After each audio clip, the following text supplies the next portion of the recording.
politics. This is part of a wider discussion that Fabian Women's Network are having about the role of mums within the political world and how best to support and encourage mums within this sphere. The women that we've joined with today are an amazing group of people. I'll be introducing those in a minute.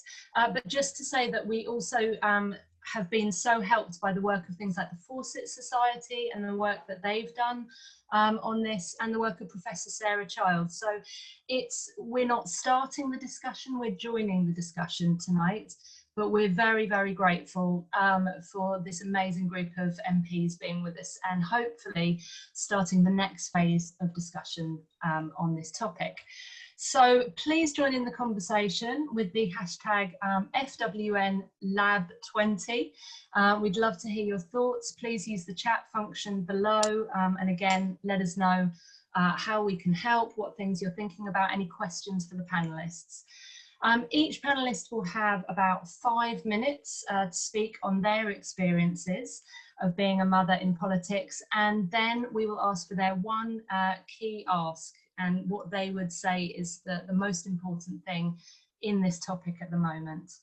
So today we're going to be joined by 5 incredible people, the Right Honourable Helene Hayman, Stella Creasy, the MP for Walthamstow, who's just joined us. Lovely to see you, Stella. Janet Daby, MP for Lewisham East, and Tulip Siddiq, MP for Hampstead and Kilburn. I mentioned that there would be 5 MPs, however, and that's because one of the wonderful women we had invited is Ellie Reeves, MP for Lewisham West, who is doing amazing things as an MP, but also as the mother to a new 10-month-old baby boy. So I asked her to write in any thoughts that she might have, because we wanted to include her in the conversation as well. So in a way, I'm going to be reading out her words tonight almost as her proxy or her locum to include her in the conversation. And I felt actually it was one of the best illustrations that we had of this topic, that though she's not with us in person, that she is with us because she is a politically engaged force of nature. So Ellie Reeves said, I'm sorry that I cannot be with you this evening, but the meeting is at the time when I'm feeding my 10-month-old baby and getting him to sleep, so please accept my apologies. Maternity rights and family-friendly working is something that I am passionate about. Before entering Parliament, I was an employment rights lawyer for over a decade and set up my own consultancy specifically to provide advice and advocacy for women and families. When I was elected in 2017, I was surprised by how outdated some of the working practices in Parliament are. For example, votes often take place in the evening, one vote can take around 20 minutes, and if we have multiple votes, this leaves 650 MPs walking around in circles through the voting lobbies over and over for hours on end late into the evening. That is not an efficient use of 650 MPs' time. For many of us, this extended time at the end of the day is the difference between seeing our families that evening or not. And this is the same for all the support staff who keep Parliament running late at night, meaning that they will be unlikely to also see their families. This goes against any kind of notion that Parliament is a family-friendly workplace, as it creates a barrier to those with caring responsibilities. Parliaments all over the world have set up systems of electronic voting. The European Parliament and the Council of Europe have electronic voting, so do the Scottish Parliament, the Welsh Assembly and the Northern Ireland Assembly. It is not a difficult system to set up, and it would be a far more efficient use of members' time and make a huge difference to those with caring responsibilities. Another area in need of reform is proxy voting, which we will be hearing about later. Proxy voting has been introduced during the pandemic and it has been a great success, but remarkably, it was only last year that a trial of proxy voting was trialled for parental leave. Whilst recognising that MPs are not employees, proxy voting should still be for the full 52 weeks to reflect the workplace standard. So my 2 biggest reforms would be ending the proxy voting period and looking again at how we vote. But I want to end with a positive, because although there are things that I would definitely change, I don't want to paint a picture that it is impossible to be a good parent and an MP, or to discourage women that are thinking of putting themselves forward for Parliament. My eldest was on site nursery in Parliament, an amazing place, which also meant he was close by. He even became a regular in the voting lobby with me. Also, parliamentary recess usually coincides with school holidays. And as an MP, although hectic, you have lots of control over your own diary. So if you're thinking about standing for Parliament, my message is go for it. And the stronger the collective voice of parents in the House of Commons, the more likely we are to see change in the areas where I think it is needed. So huge thank you, Ellie, you are with us, and thank you for all the work that you've done in the past on this as well. I'm going to turn now to the 4 panellists that we have physically with us, and all four have 5 minutes roughly to speak, and will leave us with one key ask. So we're going to start with the Right Honourable Helene Hayman. Helene was the Labour MP for Welwyn and Hatfield between 74 and 79, and she was one of only 7 women in Parliament at the time, which is just an incredible thought. She was the first ever sitting MP to give birth and had to return to Parliament just 10 days later in order to vote, which made my eyes water when I read that, Helene. She was the first elected Lord Speaker of the House of Lords in 2006, and she has gone on to do huge amounts of work in healthcare, especially focused on overseas. So Helene, over to you for your 5 minutes on your experience of being a mum within the political sphere and your one key ask. Thank you for coming tonight. Not at all, Anya. Thank you very much. And it's lovely to share a platform with young women, with children, in politics, succeeding. And I guess, I should say at the beginning, actually, it wasn't as bad as 7, it was 27 women MPs when I was an MP. But when I lost my seat in the 79 election, that went down to 19. So things don't always go on an upward curve. I don't know what to tell you, because my story feels like the Dark Ages sometimes. And I know you've all got real agendas and important agendas for moving forward. But I think it's also important to realise how much has changed in one woman's lifetime anyway. Because when I came into Parliament by an accident of there being 2 general elections in 1 year, and so my career being concertinaed, I was 25, I was the youngest MP in the House of Commons. And at that time, those 27 women who were there were actually all of them either old, the typical female MP was either unmarried or without children, married and without children, or had children who were much older and absolutely not having babies on their agenda at all. And if you go to Wikipedia, it will tell you that I was the first sitting woman MP to have a baby. First sitting MP to have a baby. It's not actually true, I believe. There was a woman called Priscilla Tweedsmuir, who was a Conservative MP. She was a war widow, and she came in 1946 as a young woman. And if you comb through the Times births, you will find that she actually had a daughter while she was an MP. She went on to have a very good career in the Foreign Office, was a very well-respected woman minister, and ended up in the House of Lords. But this episode of having a baby was snowpaked out completely of history, so that when I appeared pregnant in the House of Commons, there was shock and horror and an absolute inability to know what to do. Unfortunately, my plans, my son Ben, whose house I am in tonight, babysitting for his 3 daughters, was born in October.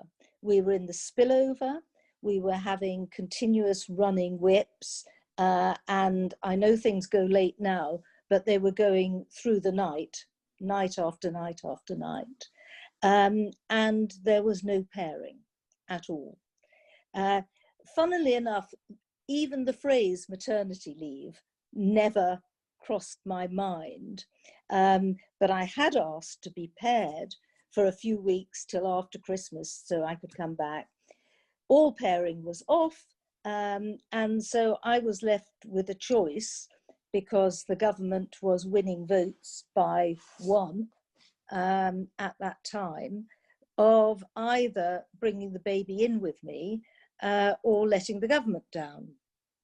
I wasn't prepared not to bring him in, so I did.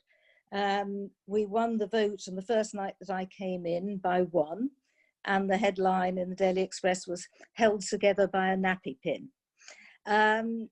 It was a horrible time, absolutely horrible. I got horrible hate mail. Thank God there was no social media then. I got horrible hate mail. I got horrible comment in the newspapers about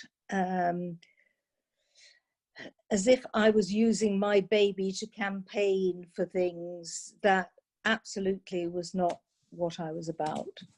So for me, seeing all of you, and I know we've all had difficult times, and I know, Tulip, you had a particularly difficult time recently, but for me, there has been huge progress. There's a lot more to do. I was interested to hear about the voting online, because actually it's not just other parliaments. We're voting online in the House of Lords at the moment for every vote. So it can be done. And what would my ask be? I guess my ask would be in terms of family friendly. And it's a little bit of a bee in my bonnet.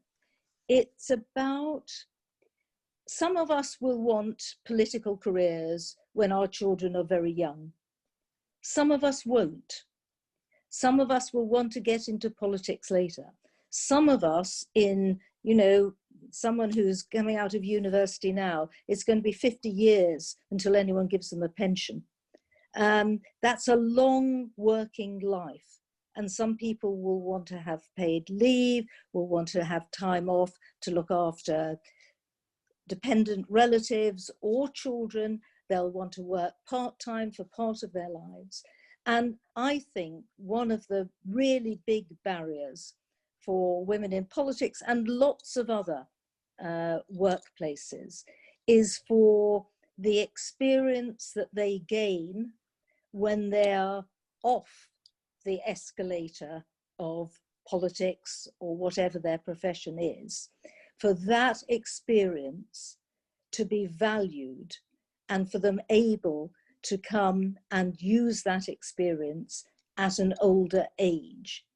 And I think, actually, if I give another plug for the House of Lords, it's an interesting place for older women to come in at the end of all sorts of interesting careers that have not been linear, to come in and to contribute their particular perspective. So on Friday in the House of Lords, I was talking about the rule of 6 and its effect on grandparents and families with 3 children or more, and the ridiculous nature of including children in that actual number for that rule. I've gone over my time. I'll stop. Thank you so much. And thank you. I didn't realise that about the House of Lords as well, my ignorance, but it's incredible that it does feel like the Commons just needs that last nudge, really. But thank you. And thank you so much for sharing about your experience. And I'm going to take that as a positive, that there has been progress, and in some ways there's been progress. I'm going to hand over now to Stella Creasy, MP for Walthamstow since 2015. She's been a councillor, mayor, deputy mayor and chief whip. And I didn't realise this, Stella, you gained a PhD in psychology and won the 2005 Richard Titmuss Prize at the London School of Economics. So that's pretty amazing as well. Stella may or may not know this, but is one of the reasons I've ended up following a political pathway as well. Very early on, I attended one of her workshops called Firing Up Squad, which was just such a brilliant way to get normal people involved and enthused about their role in politics. And so I owe you a huge amount, Stella. Thank you. And again, I'm quite interested to hear your experience, especially because I did some work last year on the concept of job sharing the role of an MP. One of many measures that we need to be looking at and that Fawcett have done some work on. But I know you took it that next stage further and pushed for it. So I'm really interested to hear what you're saying as well. Thank you, Anya. And that's incredibly humbling to think that I've had a hand in you being where you are now. I should say, when I told my parents that I'd won the Titmuss Award, my mum thought I meant Fred and my dad was overexcited that I meant Abby.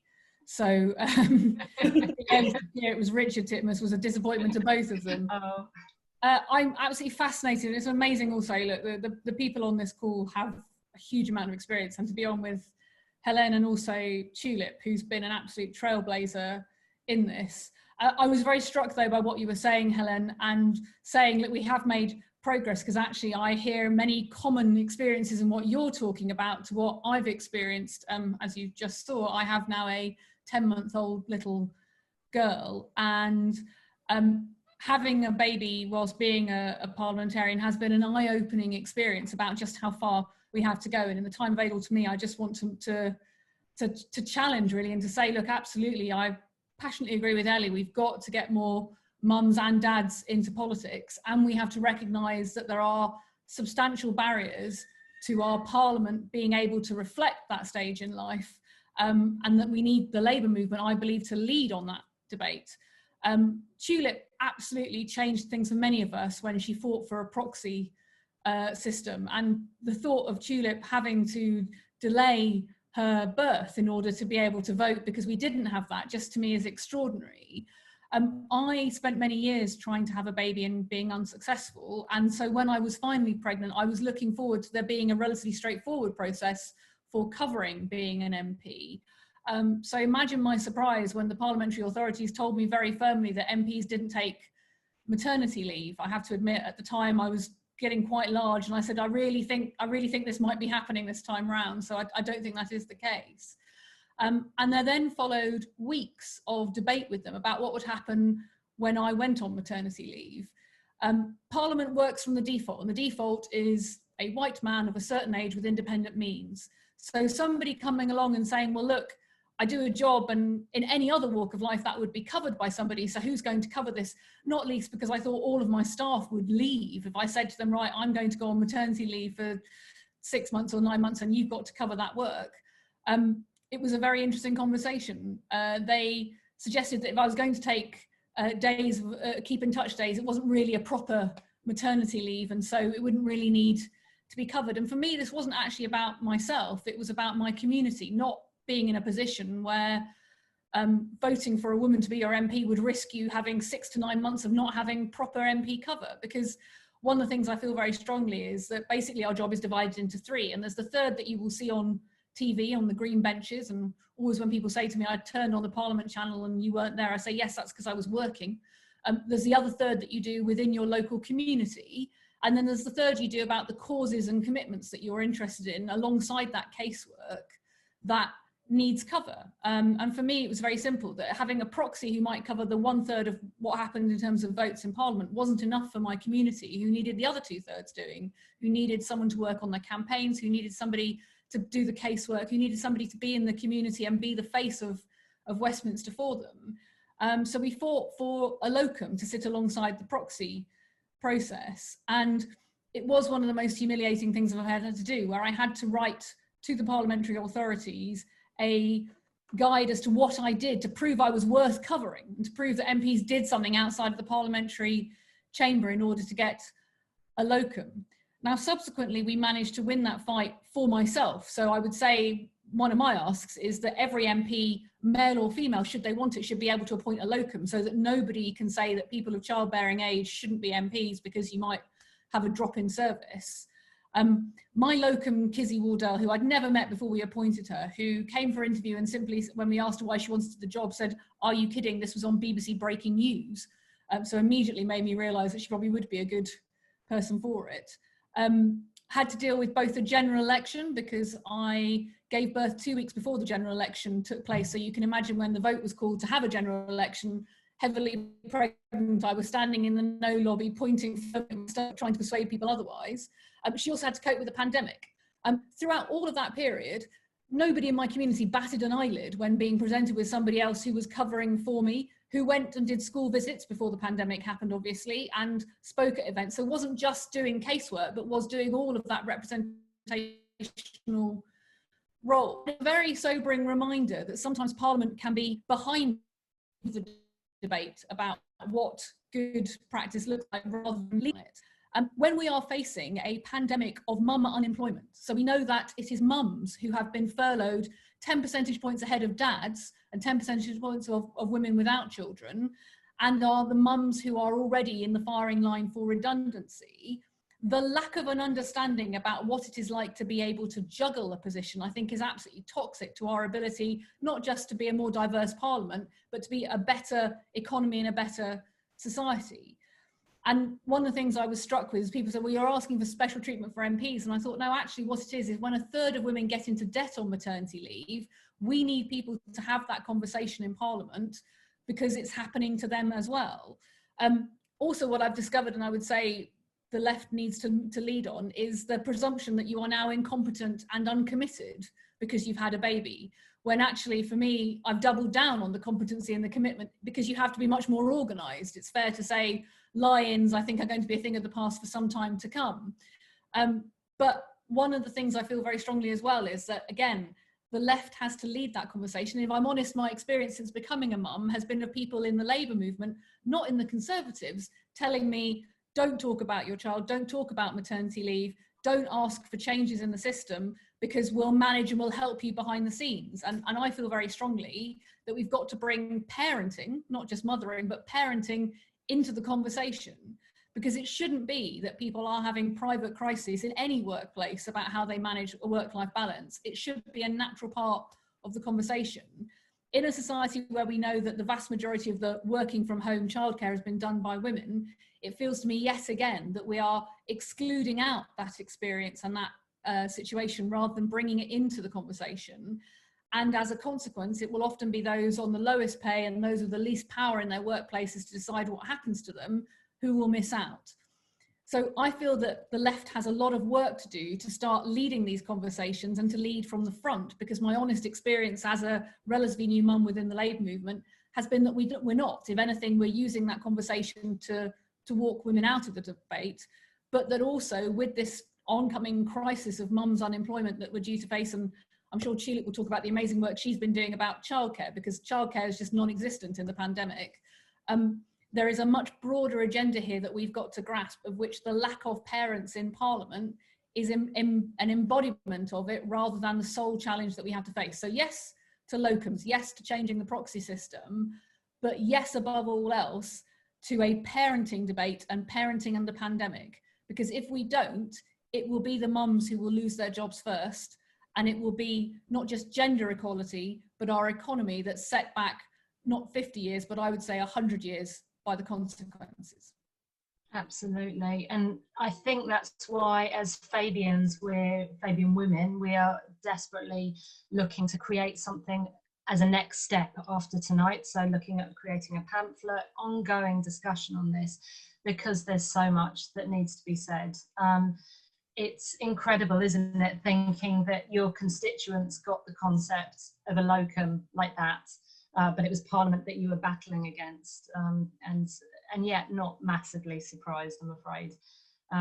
But thank you for battling, thank you for persevering, and hopefully it has at least put the idea out there that this is very, very doable. Thank you. I'm going to move on to Tulip now, if that's all right. So prior to becoming an MP, Tulip worked in politics alongside Siddiq Khan, Una King and Ed Miliband.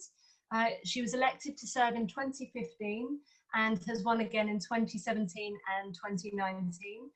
And as has been alluded to, there's quite an interesting story about the birth of one of your children and a delay in a C-section, which I still think is one of the most unbelievable stories around being a parent and a life in politics that there is. So it's quite stark, and we'd love to hear more from you. So 5 minutes for you, and then your asks as well would be fantastic. Thank you, Tulip. Thanks very much. Well, a lot has been said already. I think what I would like to do is compare the difference between my two children. So I've had both children while I've been an MP, one in 2016, my daughter, and then 2019 was my son. So in 2016, when I first got elected, so I'd been elected in 2015, the year after I got pregnant, and just to explain, when I did stand as the candidate in Hampstead and Kilburn, I think one of the things that actually saved me from numerous questions about are you planning to have children is because I was on an all-women shortlist. I think it really helped that the other women on the shortlist already had children, and they were older, but they still had children. And I think that really meant that I didn't constantly get asked about, oh, are you planning to have children? Because, you know, I was 29, I just got married. It was obvious that I was probably going to try for children, but I didn't constantly get asked about it. And I think if I'd been on a mixed list, if you like, men and women, I probably would have been questioned on that more. I did get asked once or twice, but not as much as I thought I would. And then when I got pregnant, I rang IPSA, which is the parliamentary sort of dealing with employment. And I said to them, oh, well, you know, I'm pregnant. Is there any chance of getting some extra money in my office to appoint an extra member of staff? I have to admit, I didn't think of a locum MP. I wish I had, Stella, but I just didn't think about it. And the person who answered said to me, oh, well, Miss Siddiq, you know, we don't have a policy on this, and there's no maternity in Parliament. And I said, okay, it's a really strange thing to say. What do you mean by no maternity? They said, well, you know, you think about people like your predecessor, as in Glenda Jackson.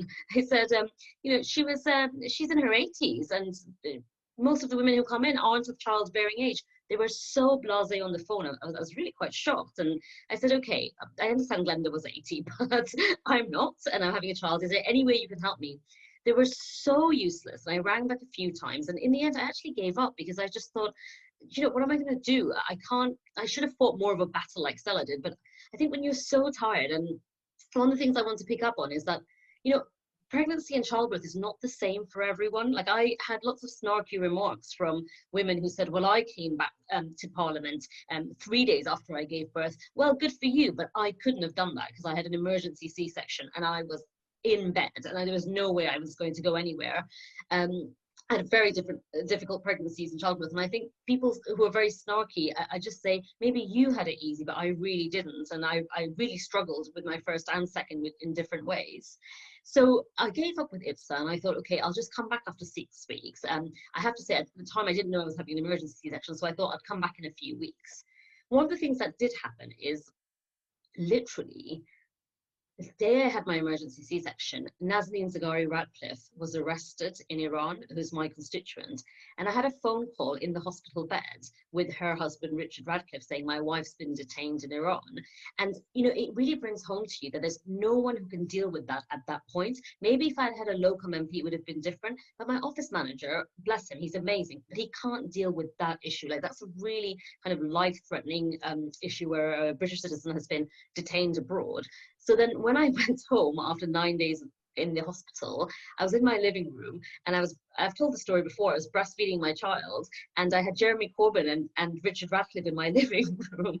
And at one point I was taking notes about the Iranian Revolutionary Guard, and I had to hand the baby to Jeremy, because what was I meant to do? Like, I just had no choice. And it was one of those moments where I just thought, what am I doing?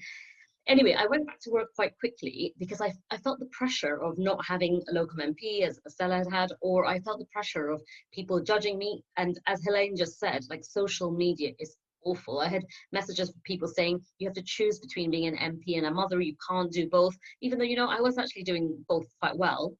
I went back very quickly. And when I did go back very quickly, I actually got very sick. I developed very bad mastitis, but I also had lots of other problems because I had rushed back to work before my physical health was back on what it should have been. And Parliament's long hours, it's tough days, and I'm not complaining because I think we have an amazing job compared to lots of other people. This isn't a sob story. I'm just pointing out that I wasn't in the right state of mind to go back, and I got very sick. Then I took a longer off for my second child because I just thought my health is too important. But what I would like to point out is that when I did go back to Parliament, I tabled an early day motion about electronic voting, and a very senior male MP in the Labour Party stopped me in the lobbies and had a massive go at me, like a proper kind of go in terms of he shouted at me. He's very senior. One day in my book I'll name him, but he basically said to me, this isn't Labour policy. Why did you table an early day motion on it? You're not meant to. And I said to him, well, if it's not Labour policy, maybe it should be.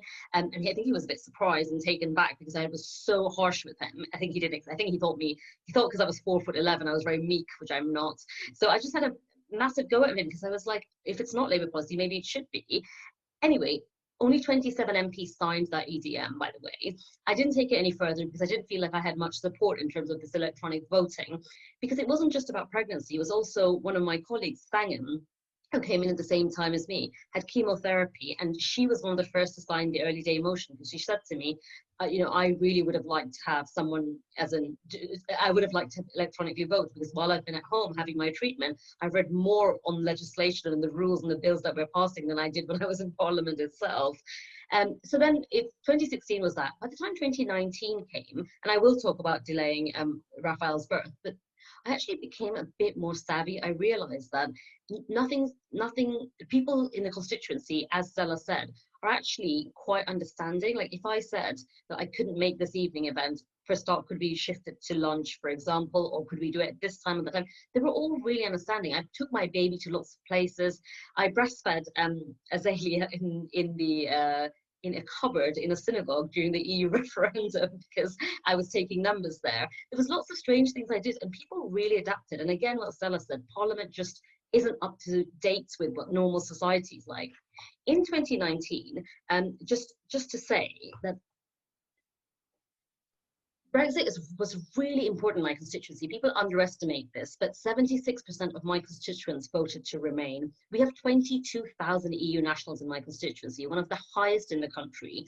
I'm an arch Remainer, I still am to this day, and I had already resigned my position in the front bench over Brexit because I didn't want to trigger Article 50. I was one of the few MPs who didn't vote to trigger Article 50, and I don't regret it for a second. And I voted against everything Brexit. Then there was this huge Brexit vote, and I was due to have a baby on that day. So I had a conversation with the parliamentary authorities. I had two options. One was to be paired, but when you're paired, your vote doesn't count, so you cancel each other out, but you're not actually down as having voted in one of the most important decisions that Parliament's ever made. And I take my job seriously. I'm passionate about being a parliamentarian, so being paired wasn't an option because my vote wouldn't have been counted because I was being punished for having a baby. Then the second option they gave me was you can be nodded through. So they expected me to travel anyway to Westminster. And then this bizarre thing where whips would come down, look at you, and then nod, and then you're like told to go back and travel back to your house. But when I again spoke to one of my colleagues, I think it was Naz who I spoke to, who was having medical treatment at the time, she said that for nodding through, she had been told she would be nodded through. She had come in a taxi to Parliament, and the Tories had just changed their mind and said, actually, you have to come down. And then she had to wait for the 6-hour debate. So I wasn't going to take that chance. The other thing I would say is during that time, Jo Swinson's pairing had broken down. She had been paired with one of the Tories, who says he mistakenly voted. I don't believe him for a second. She basically didn't get to vote on something because of her baby. And then the Tory she was paired with had voted. I just couldn't take that chance. Like Brexit was just too important to my constituents and to me as well. So I emailed my doctor and said, look, there's a very important Brexit vote on the day that you want me to have my C-section. Do you think we could delay it? And he wrote back and said, well, you're very lucky I'm a Remainer. But then he also did say to me, I know I kept that email, that was quite funny. But he also said to me, this is a medical risk, you realize. Like you have to make this decision on your own. This is a medical risk. And the day before that, I'd had these steroid injections to develop Raphael's lungs.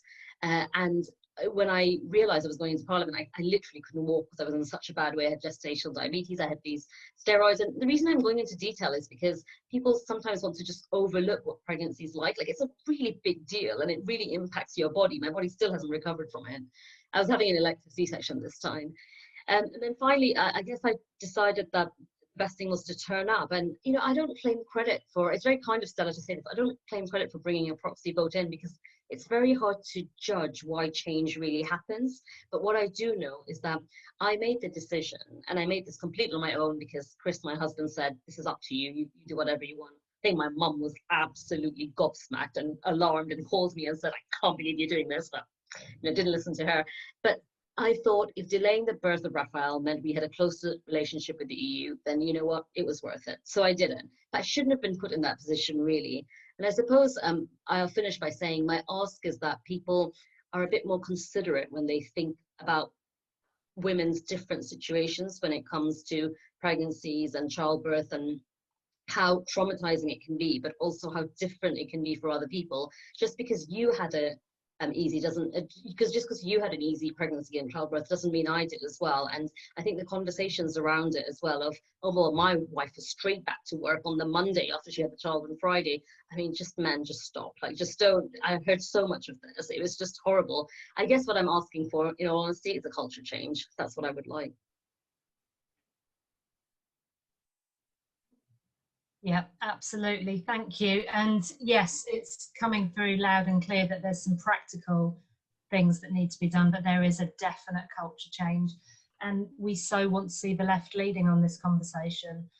Thank you. Thank you so much for sharing. And you're absolutely right. There's this assumption that pregnancy, being a mum, is a one size fits all concept. And so it's really useful to actually hear that there's different challenges, and we need to listen to that. So thank you so much, and thank you for all the work you've done on this.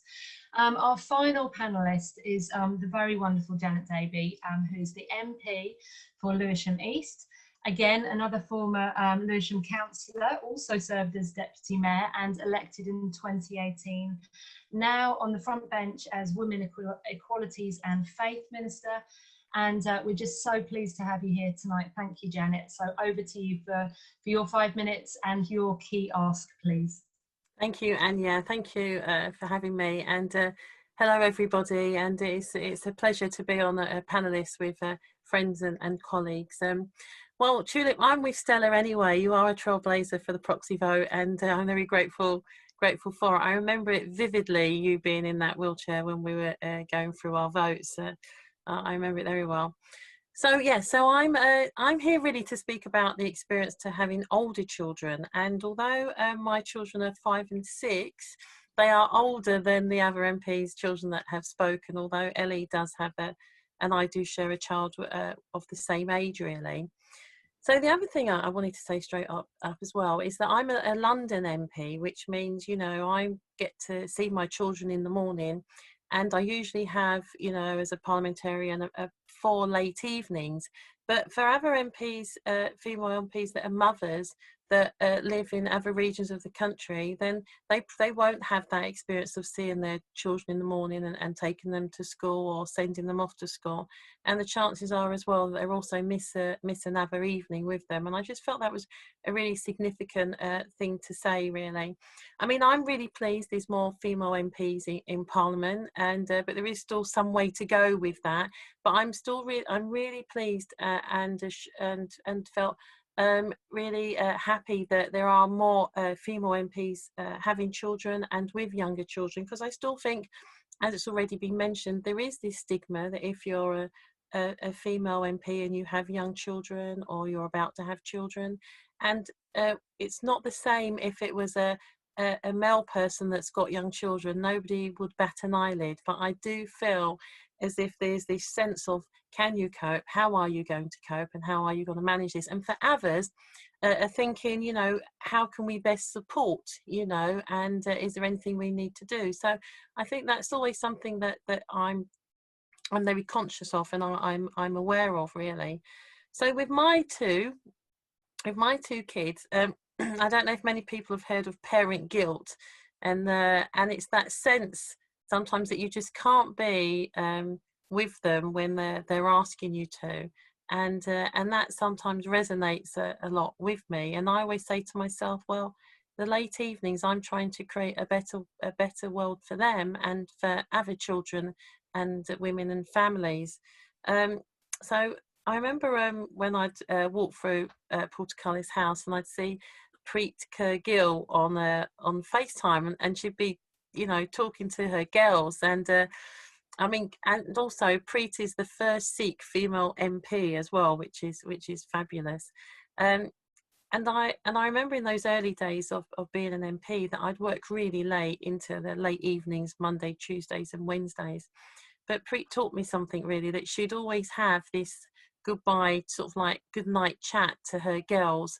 And that's something that I quickly, you know, took on board with my two, where I'd have the FaceTime conversation with them every evening when I'm up at Parliament, so that I am connecting with them. But sometimes I'd always try and rush home as well. Like on a Tuesday, if I could get home for 7:30, I'd be really excited about it and really pleased.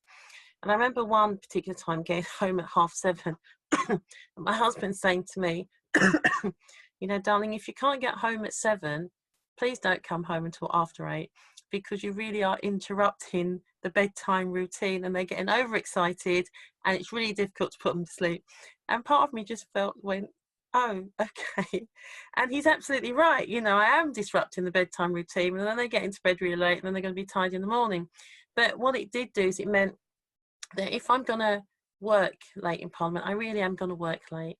So that means then that I can, where I can take back that time and to be able to collect my kids from school, which I try to do every Thursday. I'd like to do it on a Friday, but that doesn't work out, because I think it's really important that I connect with the teachers and I meet the mums, and that my kids know that mummy cares about their journeys to and from school, and I have that, you know, that school experience. So it is a juggling game, and it is where, you know, things where, you know, there are things I need to consider, both as a mum and you know, as a member of Parliament, to make sure that I can be there for my children as much as I can, but also make sure that I do my job that I'm passionate about as well as I can as well. There are times as well where if I've got sort of like events taking place, community events on a Saturday, I will look and see how I can include my family in that. I'm a community person, it's a community event. Do we go as a family and make the most of it after I've, you know, fulfilled the duties that I need to do? Or do I take one child with me, you know, so that we get that one-to-one? I don't think I've got the virus. I think it's just a little cough, but just to let you know that. So for me, that's important, working that out and that level of relationship. Changes I feel that really need to be made in Parliament is that I think a lot's been done, and that's absolutely great. But there is a way to go in terms of how we try and normalise things. And it's a bit like what Ellie said in terms of the best use of MPs' times, really, and getting that quality of life. And what I would like to see, or the one ask I would want, is that with the proxy voting, for that to extend to if our child is severely or just really unwell, that we could have a proxy vote for that, really. Because if our child ends up in hospital, you know, we don't necessarily want to be paired. Our constituents still need to be represented with a vote. And I would like to see a proxy vote in place so that then I could go and deal with my family crisis or situation, but know that my constituents are still being represented in Parliament, and a vote is taking place. So that would really be my main ask. So Tulip, if you're up for that, let's have a conversation. Thank you, Anya. Oh, brilliant. Thank you so much. And that's led me on to thank you, because you've just started putting in those real practical tips that I think are so interesting about how you navigate being a mum at the school gates and how you bring that all into being a politician. So that's, I'm going to come back to that in a moment. So just to warn you to all be thinking about sort of the practicalities. If you have a woman standing before you thinking, yep, that's something that I'd like to do over the next few years. I want to stand as an MP. can I hear some practical tips from all of you about what that would look like? That would be brilliant. Just to read some of the comments that we've had in. Someone interestingly has said, irony is that over the river at St Thomas's, we have healthcare workers from consultant nurses and midwives that are mothers returning from maternity leave. Surely now with Zoom and electronic voting, it should be possible to be, as you all are, effective MPs. So very good point, thank you very much. And yes, someone here has said, excellent point, that are all MPs on the panel London based? I think they are, and apologies if that's our fault for doing that. But what other challenges are there for mum MPs in the north, for example? Maybe actually, Janet, I could bring that to you because you touched on that a little bit. That would be great. How do other MPs, non-London MPs, navigate that? Do you want me to answer that? Yeah. So, I mean, I have had conversations with other mums where they've got older children, and you know, it is a challenge and it is difficult, you know, and some of the, you know, the MPs have shared with me that they have found that hard, especially when your child says to you, "Oh, mummy, do you have to go to work?" Or, "Mummy, I don't like your job because your job takes me away from you." And children do say things like that. My little girl this evening said to me, you know, because I got her ready for bed, but Donald, my husband, was putting her to bed, and she said, "Mummy, which work are you going to? Are you going to the work with Big Ben, or are you going to the work down the road, or are you going into Daddy's office?" I said, "Daddy's office," so she felt a bit reassured with that one. But what other MPs have said to me is that we do rely, and they do rely very much on grandparents.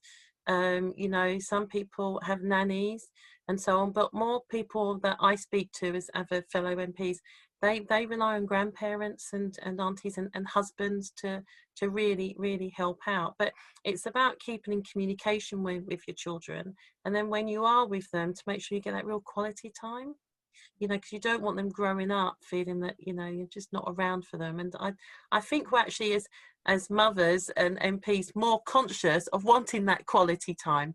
And I know, yes, for example, I'm sure she won't mind me saying this, but Meg Hillier, she has this hobby with her daughter of making clothes, you know, for dollies and things. And I think it's really good to cultivate those types of things. My little one likes baking cakes and arts and crafts, so that's what we do. And my boy loves football, but I'm not into football really. You end up having to be into football as a mum of boys, I found. Probably. I bought him the kit, so yeah, maybe I am. That's enough. So to widen that up, thank you so much for that. And I'm really loving all the practical nature of this. It's really helpful, and I think people are finding that helpful on the chat. Helene, any thoughts on how to practically navigate this world, and any practical tips for women keen to get involved? Oh, Helene, you have to unmute. You're on mute. How many times does one have to learn to do all this technology? All of it. Yeah, I think one of the things that I feel has changed since my time is the better recognition that there are fathers who feel bad at not being good parents and being MPs and being in politics. And I think it's really important to keep that in mind. And it really helps if there are men who say, "I'm sorry, I've got a sick child, I can't do this today," or "I need to be able to have a proxy vote," whatever it is. And that there are things that are special to women, and they're around pregnancy and birth, and we can talk about the degree of guilt that you do feel. And I very much identify with Janet. I mean, one of the reasons after I lost my seat, didn't stand again was because, to me, being a parent was 100% commitment, and a constituency was very similar. It was 100% commitment. Like Tulip was talking about how there are some things you felt that you just couldn't delegate. Now there's really, Stella has changed that way of thinking, but certainly it was my way of thinking. So I think it's really important, and I think, don't want to put any of you off, but you also have to think about when children are teenagers, because I think that's sometimes a really difficult time to have a parent, and particularly a mother, who's in the public eye. You know, teenagers need to feel that the world revolves around them, and it's quite hard for them to deal with the sort of comment and the pressures that sometimes brings. Thank you. Stella, any practical thoughts? Well, yes, but I also want to possibly challenge some of the conversations happening. I need to be really clear. There isn't a locum policy in Parliament. Indeed, when a second Conservative MP went to the parliamentary authorities to find out about getting a locum, they just stopped answering her emails, and then the pandemic happened. And you might know who she is, because she then got a whole load of abuse for not answering emails while she was on maternity leave, sadly, from some Labour members.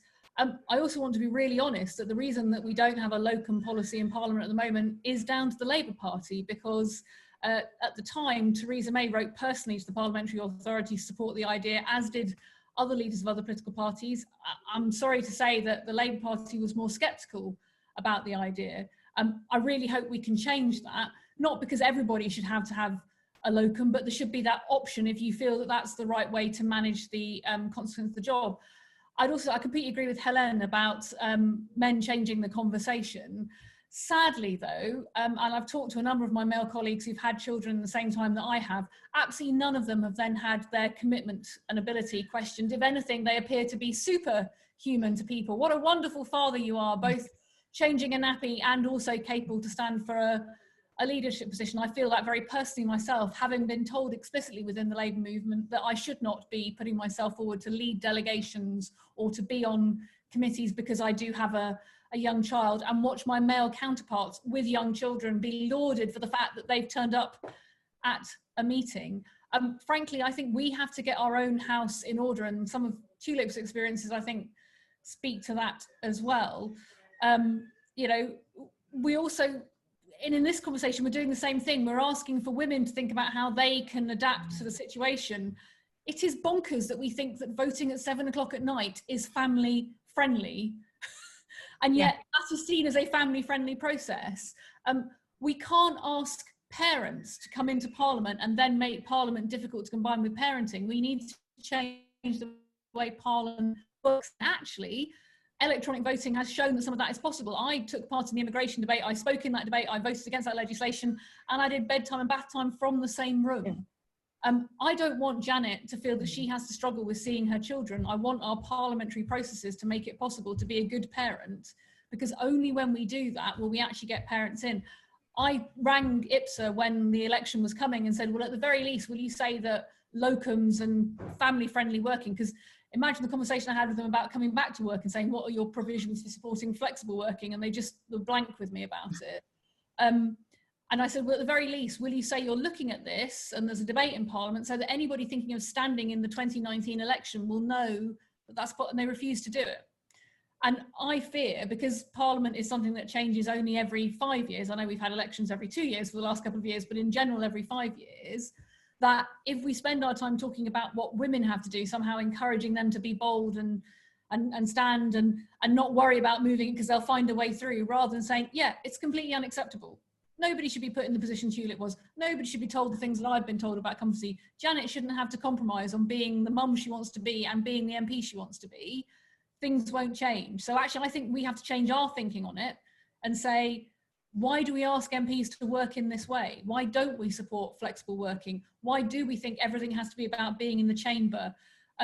You know, why is it that we presume that only one person can do this role in a certain way, when actually there's 650 of us doing it in all sorts of different ways?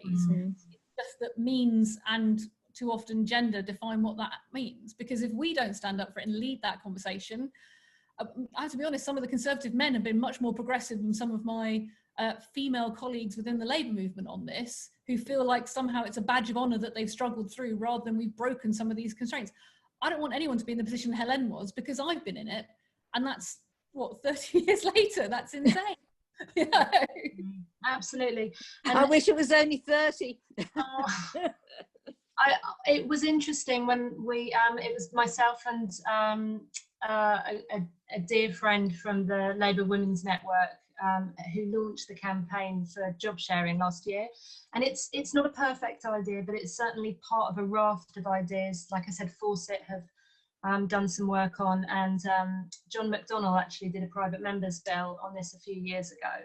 And it's just one of those ideas that you think, why are we asking individuals to be superhuman and almost pushing them to breaking point? Where's the sense in that, when actually they could be representing their constituents, let alone themselves, but their constituents so much better if we're looking at mental health and well-being. And also, Anya, this is not just about parliamentarians. Yes. We have assembly members, we have local council, exactly. One thing we all share in common on the Labour movement, we had a CLP meeting this week. It was an hour long. It's wonderful. Online, we had automatic online voting, new systems, and nobody had to sit counting out the votes and working out the STV process. Absolutely, we all need to be able to get back in a room. Of course, we all need to be able to interact with each other, but there are some good things that have come from this process that could help champion equality for all of us and make better use of our time. Tulip, last word, I think, and then we'll round up. Any practical thoughts and ideas for women thinking this through? Yeah, I'll just quickly say one thing, which is that quite a lot of my colleagues who are not London MPs have actually decided to bring their children to London. So the ones with very young children, I'm not going to disclose names, but 2 of them have their children in nurseries in London Monday to Wednesday, and then in their constituency Thursday and Friday in a different nursery. I know, hugely disruptive, but that's what they do. And some people have put their children in school in London, and then on the weekends they'll go up to their constituency. So that's one of the ways it's worked. I would say that I know I'm very lucky being a London MP, and I would hate to do that. On practical terms, then, yeah, one of the things I'd say, and you know, it's very un-British to talk about money, but I do think that if you're going to run for selection or election, it is worth thinking about saving up some money, because running for selection and then election is really costly. And I really discovered that as well. So one of the things I did is I had a plan, and that's one of the practical measures I'd probably say, that if you are planning to stand for your seat, so in my seat, Glenda Jackson said she was going to retire, and this is the seat where I went to school, and I wanted to stand here, and my parents got married here in the 1970s, all my connections were here. The Labour Party had different views on where I should stand, but I was going to stand here. And so I had a plan about, I went and worked in financial PR for about a year before, because I wanted to save the money and then fight my selection, because the party won't pay for anything when you're running for selection. They'll pay for you when you become a candidate in some ways, but also I have to supplement that as well. So I would say, if you are a woman on this webinar wanting to run for selection or election, please think about how you're going to get more money, because there's a gender pay gap. We're already disadvantaged, not as MPs, but in other jobs. And the other thing I would say is your support network. Do think about the fact that, you know, you have to start telling people your plan. So it shouldn't come as a surprise to your friends and family that you want to stand, because you're going to need their help. You're either going to need their help in terms of stuffing leaflets, delivering them through the door, donations, or using their living room, as I did, as an office space, or you're going to need them to babysit your children. So if you have a plan, building up that support network is really important. It really helps me. And then finally, I'd say something which, it sounds very obvious, but don't be scared to ask for help. I was quite unashamed of just like reaching out to people and saying, can you have a look at my CV? Can you look at my application? I think I badgered Stella on a few occasions as well when I saw her on GChat, as it was in those days, in Gmail, just saying, hi, could you just have a quick look at this? And like, the worst thing they can say is say no. Aged right? us massively, Tulip. You know that. We really have. But you know, asking for help, I don't think, why are you embarrassed to ask for help? The people who have done it before, they know better than you. Just ask, and the worst thing they can say is no if they're very busy, and you shouldn't take it personally. So that would be my practical tips. Thank you. That we have really sadly run out of time. I'm hugely grateful to everyone on this panel. I really think it's going to be the start of the next phase of conversation. So many practical asks that we will carry forwards into this pamphlet. But more than anything, from Fabian's, we really just want to say thank you for the work that you've pioneered, and for the way that you've showed the way forward for so many of us. So thank you to every one of you for being here tonight. You can go and watch Britain's Got Talent now and put your feet up. And thank you so much for being here with us. We really appreciate it. Thank you as well, Anya. Thank you, Anya.